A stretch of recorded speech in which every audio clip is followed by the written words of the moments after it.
Le mois de Ramadan ne veut pas dire ballonnement. Le mois de Ramadan ne veut pas dire fatigue. Le mois de Ramadan ne veut pas dire migraine. Ce n'est pas normal. On va voir ensemble dans quelle catégorie de personnes tu te situes. Si tu es dans la première catégorie où c'est pas bon d'envisager une perte de poids, ou si au contraire tu fais partie de la catégorie où le mois de Ramadan sera selon moi le meilleur moment si tu souhaites perdre du poids.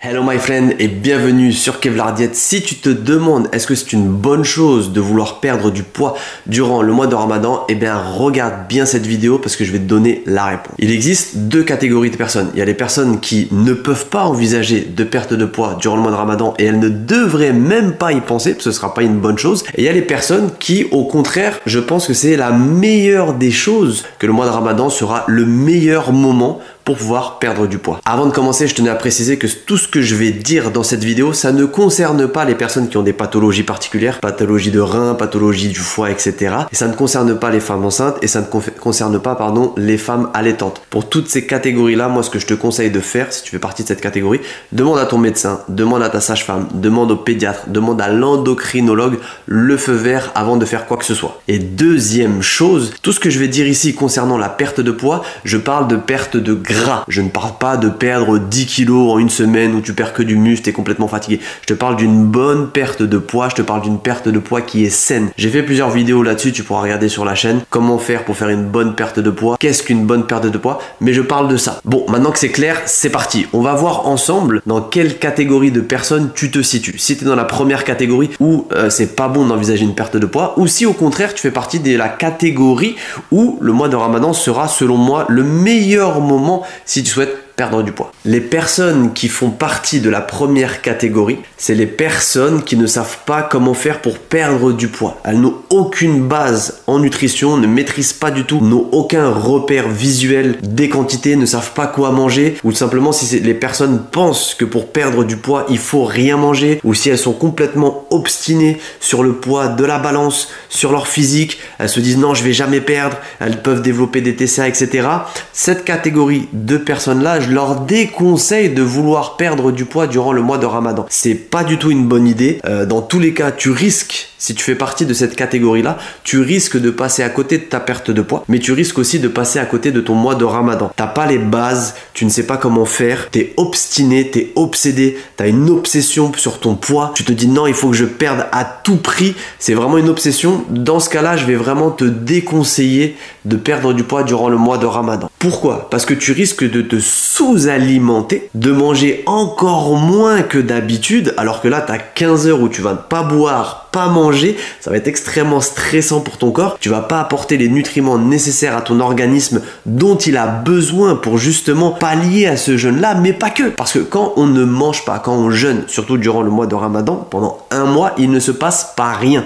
Il y a des choses qui se passent, il y a le renouvellement cellulaire. Il va y avoir aussi des actions au niveau de tes hormones, la flore intestinale va être modifiée. Il y a énormément de choses qui se passent à l'intérieur de nous, même si on ne s'en rend pas compte. Et le fait de manger trop peu, parce qu'on se dit oui, je veux perdre du poids, etc., ça risque d'avoir un impact réel sur ta santé, donc avoir des réels dangers, des carences sur ta santé physique, mais aussi mentale. Donc tu risques de, comme je l'ai dit, passer à côté de ta perte de poids et passer à côté de ton mois de Ramadan. Fatigue, maux de tête, migraine, irritabilité, pas bien, mauvais mood, dépression. Bref, tu vas pas être bien du tout. Et comme je te l'ai dit, tu vas pas du tout profiter de ce mois-là. Au contraire, tu vas le subir complètement. Et quand on va pouvoir remanger normalement, qu'est-ce qui va se passer? Il y a toute cette frustration du mois qui va venir, ou peut-être même avant la fin du mois, et tu vas complètement compenser cette frustration-là en mangeant davantage et en prenant du poids juste derrière. Donc le fait d'avoir eu un stress comme ça pendant un mois, le fait de ne pas manger ou de manger en très petite quantité,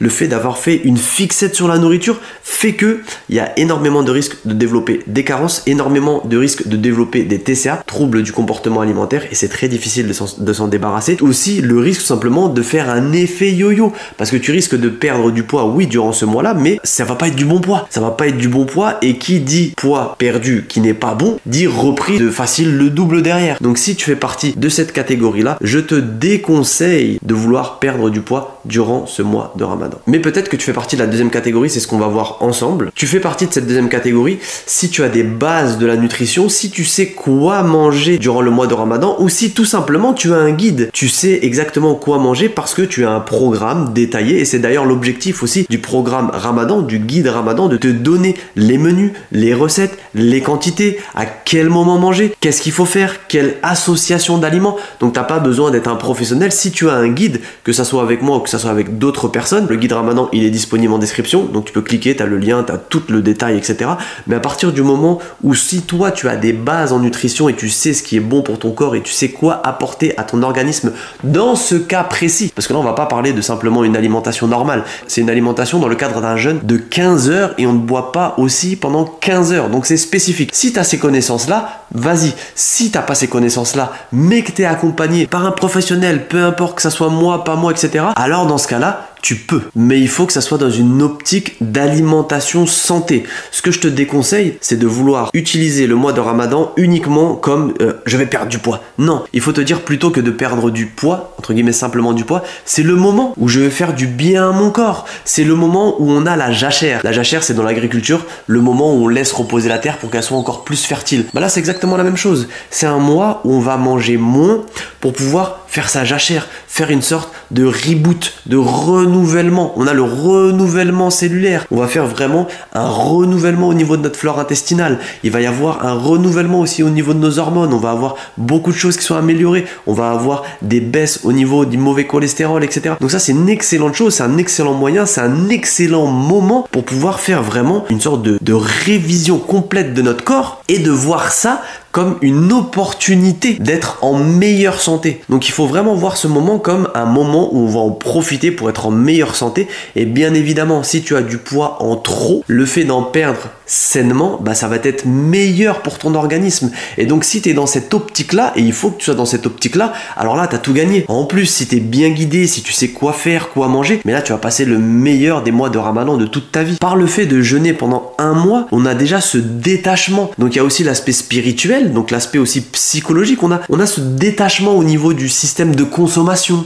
On est vraiment détaché de ça. On voit que on n'est pas obligé de manger à tous les repas. On n'est pas obligé de grignoter. Donc si je ne prends pas ma barre de machin, de chocolat, bah finalement mon corps peut tenir. Donc c'est aussi le moment où on se prouve à soi-même qu'on est capable de pouvoir tenir. On est capable aussi de faire preuve de discipline et c'est vraiment le meilleur des moments. Donc on va combiner les bienfaits du jeûne physique, physiologique, on va combiner ça avec les bienfaits du jeûne spirituel et on va combiner ça avec les bienfaits du jeûne au niveau psychologique. On va gagner en confiance et on va se dire ah ouais en fait c'est possible, ah ouais en fait je peux faire ça et on va acquérir de nouvelles habitudes, des bonnes habitudes qui sont assez difficiles à tenir ou du moins à mettre en place au début, mais là on est dans un cadre où tout nous facilite. C'est le moment, c'est le meilleur moment pour toi si tu jeûnes pendant le mois de Ramadan pour mettre en place des nouvelles routines, des nouvelles habitudes et de t'y tenir. C'est vraiment le meilleur moment et c'est le moment où tu auras le plus de résultats et c'est le moment où ça sera le plus facile pour toi de les tenir. Et c'est le moment aussi où tu as le plus de chances d'atteindre tes objectifs mais aussi de les tenir. Mais attention, c'est pas parce que tu veux perdre du poids qu'il faut rien manger. Ça c'est très mauvais comme je te l'ai dit. Donc si tu te dis je vais rien manger, ne fais pas ça. Tu vas avoir une mauvaise perte de poids et c'est pas bon du tout. Il faut apporter à ton organisme ce dont il a besoin dans les bonnes quantités. Comme je te l'ai dit,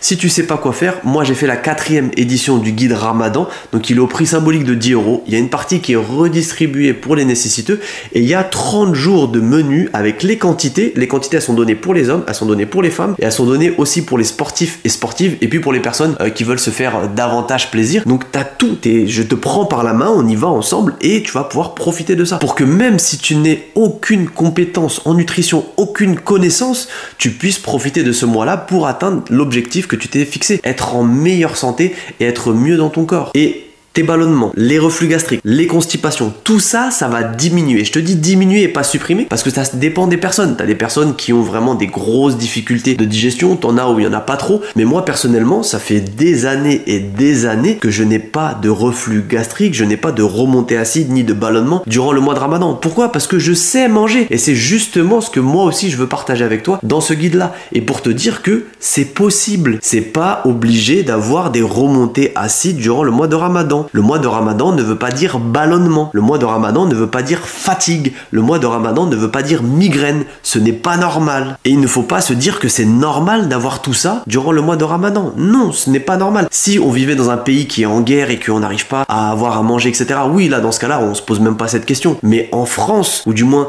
dans un pays développé, si peut-être que toi tu es au Canada, au Belgique ou autre, normalement on devrait pas avoir ça. C'est pas normal d'avoir tous ces troubles-là et c'est possible de ne pas les avoir. Et c'est pour ça que selon moi, c'est le meilleur moment si tu souhaites perdre du poids. Si tu fais partie de la première catégorie parce que c'est une obsession pour toi, le poids, parce que t'arrives pas à remanger normalement et c'est beaucoup plus commun, c'est beaucoup plus courant que ce que l'on pense. T'es pas un cas isolé, t'es pas un cas à part, moi j'ai énormément de retours comme ça, au cabinet aussi j'avais énormément de personnes qui avaient du mal à manger pour perdre du poids, qui avaient ce genre de blocage. Donc j'ai fait une vidéo à ce sujet-là, elle s'appelle Reverse Diet, je t'invite vraiment à la regarder, elle pourra vraiment t'apporter des solutions, elle pourra t'aider et essayer de te débloquer ça. Si au contraire c'est parce que tout simplement tu sais pas quoi manger, il y a le guide Ramadan qui est fait pour ça, et dans ce cas-là tu pourras faire partie de la deuxième catégorie de personnes, celles pour qui ça va être un bon moment, elles pourront profiter du mois de Ramadan pour pouvoir perdre du poids. Merci à toi my friend d'avoir regardé cette vidéo, j'espère qu'elle t'a plu, j'espère qu'elle t'a apporté des réponses à tes questions. Si tu as encore des questions auxquelles moi j'ai pas répondu dans cette vidéo, hésite pas my friend à les poser en commentaire, même si tu veux me passer un petit coucou etc, ça fera très plaisir, moi j'y répondrai. Le but du jeu c'est aussi d'avoir